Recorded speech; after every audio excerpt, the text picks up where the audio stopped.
Good morning, and welcome to a new episode of Meatpacking Unpacked, Community Connected, brought to you by the Meatpacking District. My name is LeFrancois, and I'm the Executive Director of the Meatpacking Business Improvement District. Today, we're talking architecture, urban design, and landscape architecture with powerhouses in their fields. I'm joined by Jonathan Cohn, Fabian Jabro, and Celine Armstrong. Fabian was born in Nebraska, went to college in Kansas, lived in Scotland for a year, and for more than 30 years has called New York City home. He is a founding principal of Standard Architects and the architect of record for Little Island, a new public park in the Hudson River.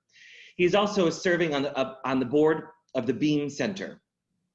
Celine Armstrong is an urban designer and a past president of the New York chapter of the American Society of Landscape Architects, leading local landscape architects to become more engaged in the work that benefits New York City's public realm.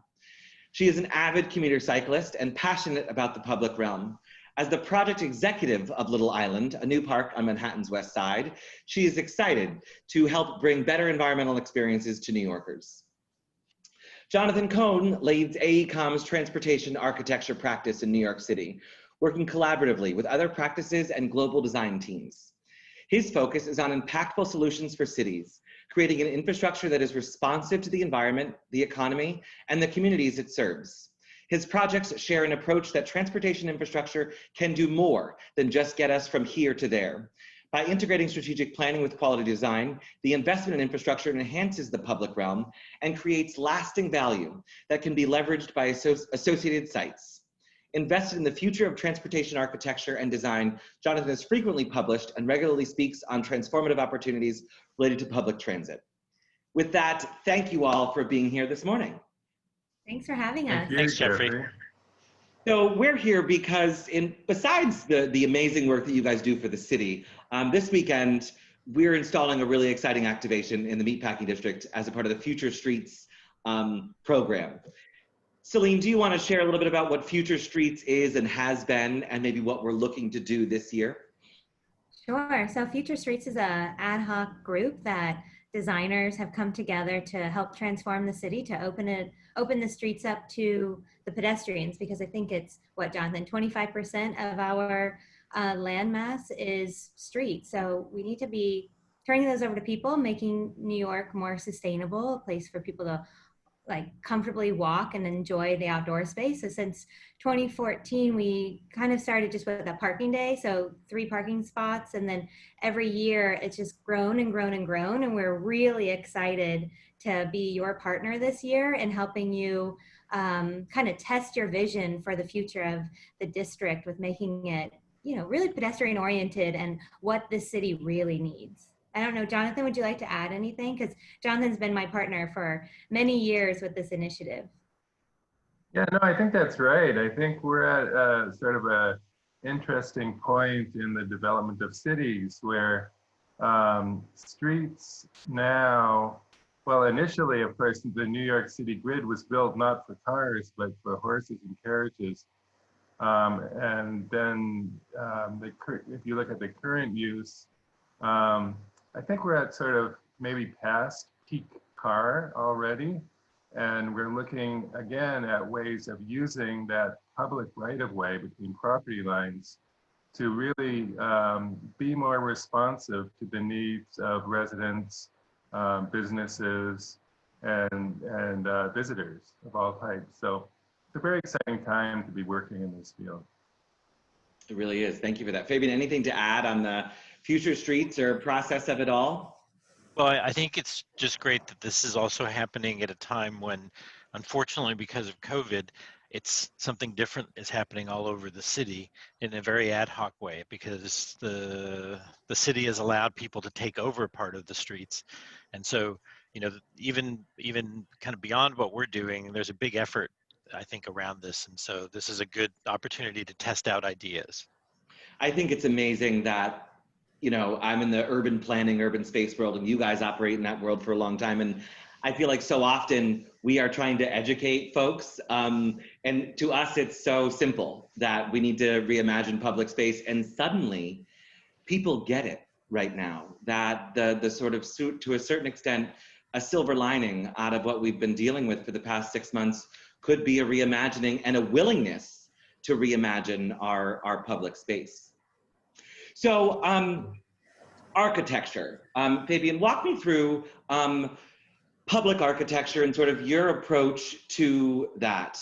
You know, we are a city of a lot of architects and a lot of buildings, and the approach to that. Through the public lens, what are your thoughts on that? Well, I mean, I think as it relates to, and I'm going to speak specifically about what we're trying to do here. I mean, we're trying to make, you know, a way for the street level to be connected to the public, right? And so that there are many ways to engage that through retail and through other aspects.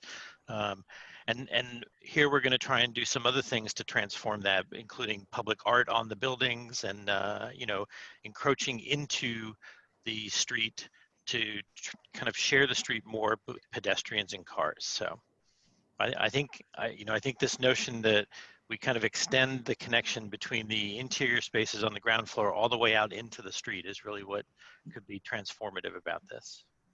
Absolutely. Jonathan, what's wrong with our streets right now? You mentioned that. I think it was heartening to hear that you think we're past peak of vehicular automobile rain. Certainly personal, yeah, private vehicle, yeah. Yeah, what's wrong with them?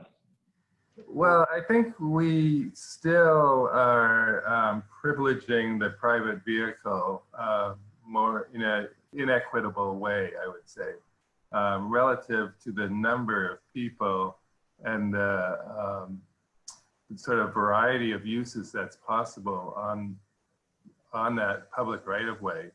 I think our cars are, I think our streets are sort of stuck in this mindset to a large extent of really not wanting to get in the way of the private vehicle. And of course now with car services of various types, if we allow our streets to continue to be overrun by private vehicles, it really limits, I think, the potential to have that public space be more responsive to the real needs of our communities. So the project that we're doing here and that Celine spoke about, the other ones we've done, are really meant to be part of a discussion about how these streets can be envisioned in a different way. Certainly serves the needs of the various people and businesses that need a vehicle, certainly the handicapped and for deliveries and emergency response and that kind of thing. But beyond that, we really want the streets to sort of test the notion of how the streets might be a different kind of asset to communities. And that's really what we're doing on Little 12th Street this weekend. Celine, from a planning perspective and I guess making space to a certain extent, where do you see the opportunity here? And sort of from when it started in 2014, I guess with Parking Day, to where we are now, what in terms of the train, what does that look like in moving forward and what this brings us? Yeah, so, you know, Parking Day is an international day where it's acceptable to take parking spaces and turn it into parks. And over the years, like you say, if people experience it, they like it. And that's what we have been able to show everyone this year with outdoor seating. And so with the installation in 2014, it was, you know, just a fun thing to do. We were able to have this visual connection with the High Line. So people were able to plant plants. We were able to ask them, what do you want for the future of your neighborhood? And this was just north of you on 10th Avenue. And then we started thinking bigger. What can we do to encourage the city to start taking bigger action? And so that's where Jonathan had the scheme of, let's take Broadway, it's this extra street, and let's give it to people, because you already have all the other northbound, southbound, east, west lanes. What about this extra street? And so over the years, we've worked slowly with Car Free Earth Day with DOT, and of course with AIA and ASLA and APA to come together to say, from the planning side, landscape and architecture, how can we really make this city for people? Because that's what makes New York fantastic, is the people. So over the years, we've just done little installations where you roll out sod and have a really big lunch table. And the restaurants were like, you can't take my parking spaces. Once we did it, because we did have general consensus, and we had a few restaurants who said, yes, we'll give you vouchers for discounted food. Every single business said, we want to participate with this next year. Can you make this permanent? Can you make this last a few days? And we just don't have the resources to do that. But luckily, we invited the DOT to join us on that day, and they were able to see, wow, the city could use this. This is great. So the following year, we helped with Car Free Earth Day on Broadway, where we rolled out Saw It Again, had a musician. I don't know, we had a lot of volunteers and hundreds, if not thousands of visitors, probably just in the hundreds.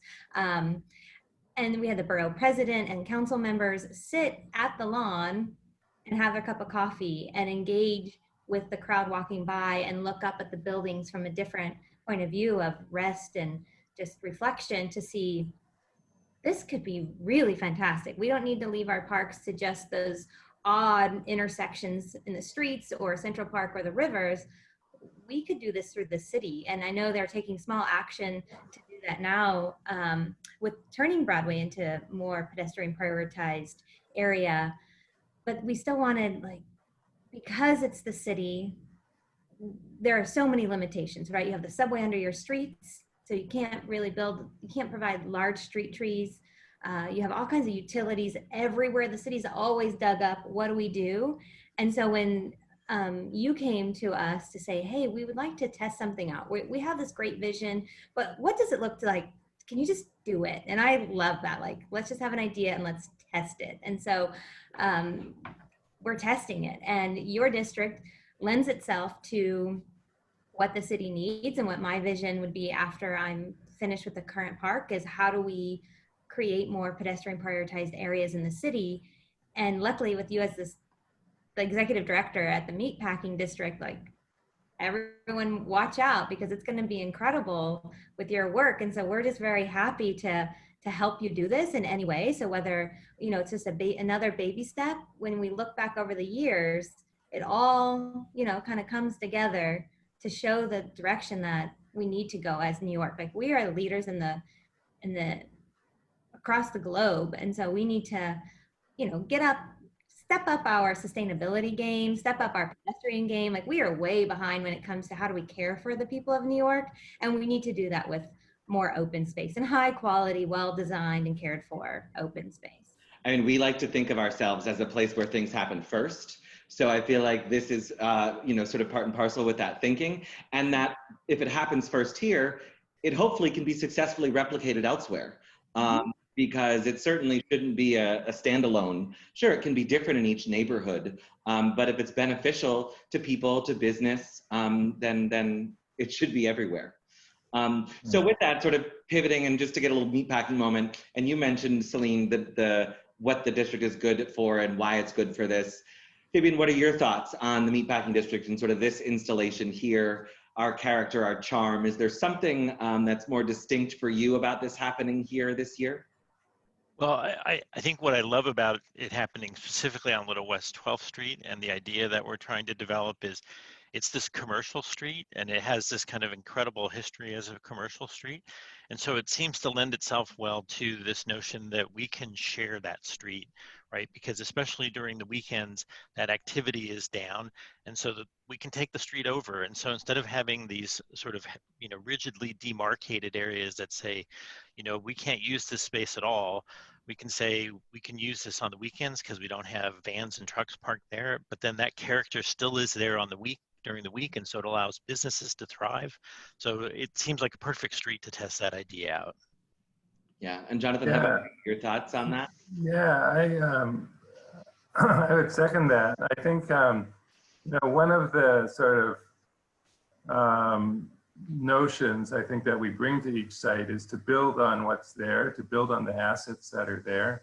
Little West 12th Street, you know, is a beautiful street, in a very distinct area. I think the cobblestone and the stone and the nature of the buildings that enclose the public realm are something that hopefully will be privileged in the design. So we look at it. The other thing I noticed is just the balance, excuse me, of space right now between the curbs relative to the sidewalks. we're sort of flipping that a little, that sort of balance between how much of it is given away to really car storage right now, relative to the amount of space that could be given to pedestrian uses.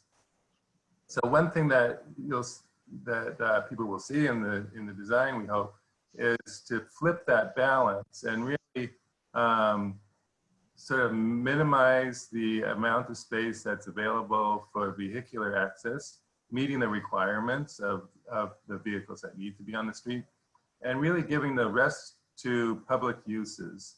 As we're starting to see throughout the city, as with dining inside, it is coming back, but I think the city intends to continue with this like very successful experiment of using parking space for dining. I think, you know, that's something I think that we as a city are not giving up. You know, people have just really fallen in love with that idea, and walking around and seeing how much more amenable the streets can be to the pedestrian uses. So yeah, so sort of long-winded way of saying we're trying to leverage what's there and make a unique place with some of the lessons that we've learned elsewhere. Yeah, I think there was a city council hearing yesterday, an oversight hearing on the Open Streets program, and I testified. And my favorite statistic that we've discovered, through this COVID process, if you'll indulge me on that, is that in meatpacking, 80% of the space outside is dedicated to the car. Yeah. Only 20%, even with our expansive plazas, is safe space for pedestrians. So my thing is, like, how do we shrink those? How do we get those numbers to be closer together? Yeah. And as a sort of a starting point, and the march towards more safe space for people, and the softening of the street to an extent, and then not having edges be so hard. And you guys are the visionaries who have been doing this for a long time already. So it's really exciting. I think one plug I guess I'd like to make for public transit is it does go hand in hand with quality transit. People need a really convenient and quick way of getting around. Unfortunately, we're not quite there where we intend to be because of budget issues and assorted reasons. But it's really an important piece to this puzzle that it really needs to be linked with convenient, quick, clean, safe public transit in order to not rely on the private vehicle. Because if you can move a bus, it gets through, and private vehicles make that traffic to not let the bus get through. Yeah. Cities around the world that have shared streets that have bus routes on them that are shared. They're just pedestrian prioritized. So this is our small effort in a much bigger puzzle to be a part of, and it's great to be doing it with you guys. I want to share the screen for the rendering, and then I want to go and just so we can you guys can explain it, so hopefully folks can see it when they're down here. Let's see, I said this, and of course now my issue is I have a new computer recently that doesn't have all my, okay, I spoke too soon. I don't have my sharing set up yet on my new computer, so you'll have to come down to Little West 12th Street this weekend and we'll follow this up. We'll share the renderings as a part of this. But now's one of the favorite parts in the program where we unpack a little bit more about each of you, some little personal tidbits, if you will. It's not scary, I promise. It's just easy questions that you can each answer. And it's our fire round to unpack, like I said, a little bit more about you. So we'll go Celine, Fabian, Jonathan, quick and easy. Coffee or tea? Coffee. Coffee. Coffee. All right, all around. Evergreens or deciduous trees? Landscape architect. I guess deciduous. Okay. Evergreen. Yeah, I grew up on the Pacific Northwest, so I'll have to go with evergreen. Gotcha. Polka dots or stripes? Let's do polka dots. Actually, Polka dots. you're wearing polka dots. Great. I'm an architect. It's got to be stripes. I know, I love stripes, but I'm realizing polka dots are kind of cute. And maybe Polka dots are good. two little kids, so I'm in the polka dot world now. Thank you. There you go. Cooking or baking? Cooking. Actually baking, measuring. I was gonna say, What- yeah, that. Measuring. I would say baking, yeah. Okay. And then finally, news radio or newspaper?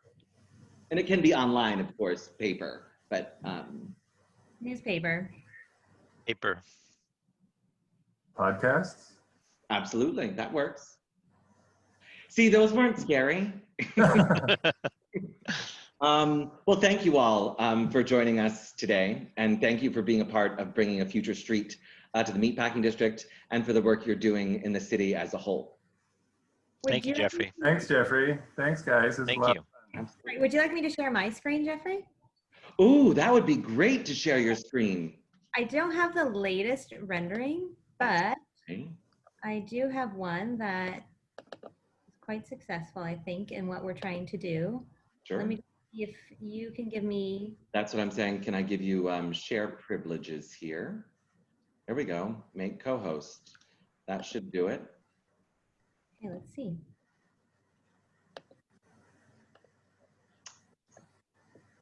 Oh, it's zoomed out, right? There we go. Okay, great. There we So, go. Jonathan, why don't you just kind of mention the vision? I think that you were very instrumental in this. So we wanted a sort of strong organizing idea, which we arrived at this sort of LA down the center. And depending on what trees we end up getting donated, that will form the LA.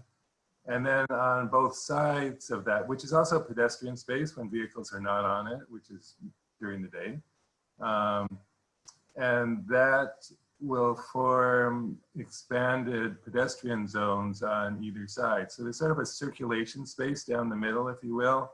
Circulation spaces in front of the side buildings that enclose the space. And then that zone sort of between the center LA and the side circulation is social space for dining, for planting, and various activities.